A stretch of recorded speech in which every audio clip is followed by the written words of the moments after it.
तिगाड़ा काम बिगाड़ा। 3 बहुओं के रवैये से सासू माँ बहुत परेशान थी। दरअसल बात ये थी कि तीनों बहुओं में किसी बात को लेकर अनबन हो गई थी। तब से ही तीनों एक दूसरे से मुंह फुलाए रहती थी। ना कोई सीधे मुंह किसी से बात करती, ना किसी का कहना मानती। पड़ोसी भी इस बात को जानते थे और जाने कैसे कैसे बातें भी करते। इसीलिए सासू माँ ने तीनों बहुओं को तुरंत अपने कमरे में बुलाया। मैं कई दिनों से देख रही हूँ, तुम तीनों अलग अलग सारे काम कर रही हो। ये सब नहीं चलेगा, तीनों को मिलकर ही काम करना पड़ेगा। सास की बात सुनकर एकदम से बड़ी बहू बोल उठती है। नहीं मम्मी जी, मैं इन दोनों के साथ।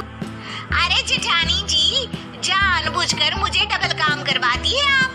और छोटी मुझसे टेढ़े मुंह ही बात करती है। इन दोनों के बीच हमेशा सैंडविच बन जाती है मेरी, और मैं हमेशा आलू की तरह बीच में मसली जाती हूँ। मम्मी जी, इन दोनों को लगता है कि मैं छोटी हूँ तो इनके पैरों तले दब जाऊंगी, लेकिन नहीं, मेरा भी उतना ही अधिकार है जितना इन दोनों का है।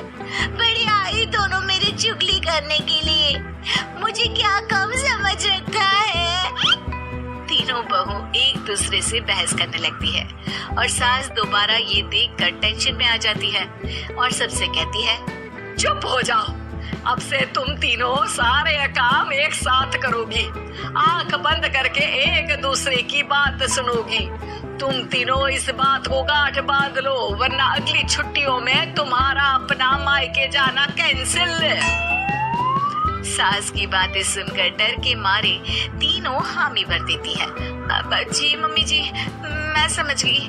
हाँ मम्मी जी, जैसा आप कहें। आप जो कहेंगी मैं वही करूंगी।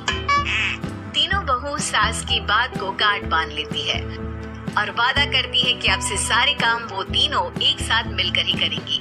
ये सब देखकर सास खुश हो जाती है और वहाँ से चली जाती है। नीचे जाकर वो देखती है कि घर में शर्मा जी आए हुए होते हैं। सास जोर से आवाज लगाकर कहती है, अरे बहू, जरा चाय बनाकर तो लाना, शर्मा जी आए हैं। सास की बात सुनकर तीनों बहू तुरंत और चाय बनाना शुरू कर देती है। मुझे तो एकदम मसाले वाली कड़क चाय पसंद है, तो हम शर्मा जी के लिए मसाले वाली चाय ही बनाएंगे। अरे नहीं दीदी, गर्मी के मौसम में मसाला चाय कौन पीता है? मैं तो शर्मा जी के लिए इलायची वाली चाय ही बनाऊंगी।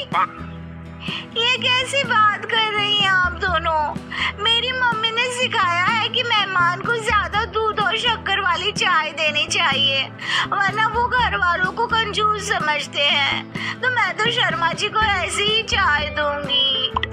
तीनों बहुएं अपने अपने तरीके से चाय में शक्कर, मसाला, पत्ती सब डाल देती है।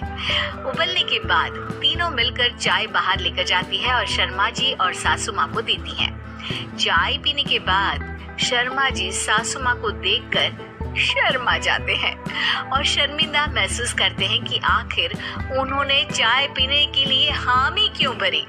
सासू माँ भी चाय पीना शुरू करती है और कहती है, अरे बहू, ये कैसी चाय बनाई है? चाय है या मीठे दूध की बासुंदी? हाँ, चाय अच्छी नहीं लगी क्या? कोई बात नहीं, हम पराठा बनाकर लाते हैं। चलो चलो अंदर। हाँ हाँ चलो। हाँ आती हूँ मैं भी। नहीं नहीं, मेरा पेट चाय ने ही चौपट कर दिया, वही काफी है। पराठे से पोपट नहीं करवाना, मैं तो चलता हूँ। शर्मा जी चुपचाप पतली गली से निकल जाते हैं। अगले दिन सास बहुओं से कहती है, अरे बहू, जाओ जाके ऊपर के गेस्ट हाउस की सफाई कर दो। कल हमारे यहाँ मेरे दूर के रिश्तेदार आने वाले हैं, तो पूरे कमरे को चमका देना, समझी? तीनों बहू सास की बात को मानकर ऊपर सफाई करने चली जाती है और तीनों कमरे की सफाई चालू कर देती है। बड़ी बहू मकड़ी के जाले साफ करती है तो बीच वाली झाड़ू लगाना और छोटी वाली सर्फ डालकर जमीन धोना शुरू कर देती है। अरे दीदी, जेठानी जी, अभी मैंने पूरी फर्श धोई और आप फिर से धूल नीचे गिरा रही हैं। और मछली जेठानी जी, आप बिना झाड़ू की धूल यहाँ छटक रही हैं। अरे तीनों को साफ करना है, एक साथ सफाई करते हैं ना। अरे वही तो, हम साथ साथ हैं, घर साफ साफ है। तीनों बहू ऐसे ही काम में उलझ जाती है और 2 घंटे तक एक ही कमरे की सफाई करती रहती है। बहुत देर से अपनी बहुओं को ना देखने के कारण सास ऊपर कमरे में उन्हें देखने जाती है, लेकिन कमरे में घुसते ही वो गीली फर्श पर फिसलने के कारण नीचे गिर जाती है। ओरी मोरी मैया, हड्डी मरोड़ के रख दी। आए मेरी तो कमर ही टूट गई रे। तीनों बहुएं सास को उठाती है और बिस्तर पर सुला देती है।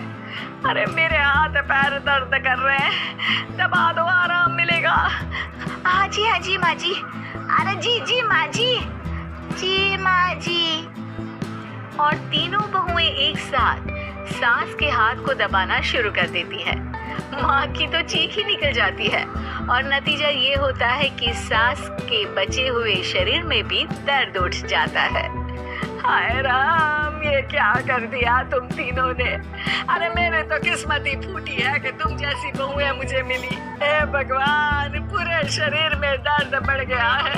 अब तो पता नहीं कि चल भी पाऊंगी या नहीं। माफ करो, मुझे गलती हो गई मुझसे कि तुम तीनों को एक साथ काम करने के लिए बोला। सोचा था तीनों मिलके अच्छे से काम करेगी, लेकिन बड़े बुजुर्ग सही कहते थे कि 3 तिगाड़ा काम बिगाड़ा। तुम लोगों ने ये बात ना आज साबित करके दिखा दी। तुम तीनों को तो समझाना यानी मानो भैंस के आगे बीन बजाना है। तुम्हें अकेले अकेले काम करना है ना, तो अब से तुम अकेले ही अपना अपना काम करो। तीनों बहुएं वहाँ से जाने लगती है। अरे कहाँ जा रही हो? आप ही ने तो कहा कि अपना अपना काम करो, तो मुझे मुल्तानी मिट्टी लगानी है।